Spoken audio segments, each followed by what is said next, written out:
This is a 90-day freeze through which it allows us now to review programs. You know, before we did the freeze, we couldn't find out anything about some of these programs. And USAID in particular, they refuse to tell us anything. We won't tell you what the money's going to, where the money's for, who has it, which contractor it's been. You know, in some cases it goes through 4 different contractors before it reaches the intended recipient. In some cases with USAID, 10, 12, 13%, maybe less of the money was actually reaching the recipient, and the rest was going into the overhead and the bureaucracy. This isn't my money. This is taxpayer money. So we're not going to eliminate foreign aid. We're going to have foreign aid that makes sense. We're going to have foreign aid that works. We're going to have foreign aid that furthers the national interest. They're not eliminating foreign aid, okay? That's a wake-up call for Democrats. That was Secretary of State Rubio revealing more detail about how USAID abused taxpayers.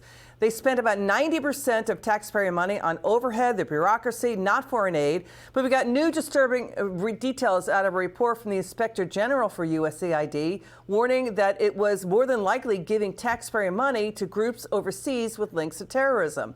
Let's welcome to the show Senator Ron Johnson from Senate Homeland Security and Senate Finance. Let's show the viewer what we found. Let's dig into this, Senator. This is a problem.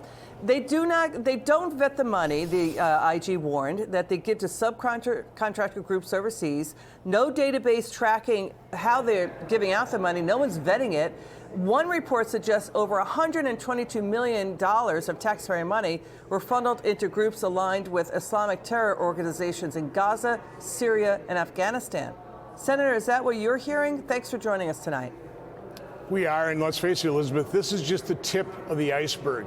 The federal government last year spent $7,000 billion. That's up from $4,400 billion just 6 years ago. The federal government is completely out of control. This should surprise no one. And the fact of the matter is these agencies, they are not accountable. They are run by unelected bureaucrats. There's all this misplaced outrage about Elon Musk being unelected. Yeah, but at least he's reporting to a duly elected president. These bureaucrats, oftentimes leftist partisans in these organizations, spent the first Trump administration undermining, trying to sabotage his efforts.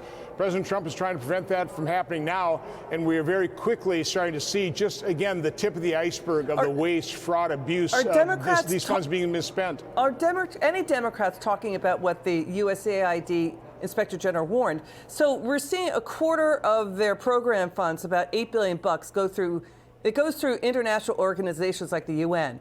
But we know that USAID exempted UN agencies from having to vet who gets the money in places like Gaza. I mean, so we're talking potentially maybe the Taliban, you know, you're talking Hamas and other terrorist groups could have pulled in nearly $1.4 billion in total under Biden alone. That's a lot of money. Yeah, Elizabeth, all this money is going to fund leftist gravy train. And so Democrats aren't outraged by this. What they're outraged by is Elon Musk. He's unelected, and their allies in the legacy media are also, you know, all this misplaced outrage about an unelected person. Well, again, the bureaucrats are unelected. They're not accountable to anybody. They don't provide the American public information through their elected representatives here in Congress. Who else can investigate that? So, again, I applaud Elon Musk. I applaud the Trump administration. I applaud President Trump for taking bold, swift, and decisive action to start reining all this stuff in. This is why he was elected. Yeah, it's really shocking. I don't think the U.S. taxpayer voted for any of their money to go to fund terrorists overseas. That's what the fear is. The IG is warning about USAID. Senator Ron Johnson, thank you so much for helping us out with that story tonight. We appreciate you very much.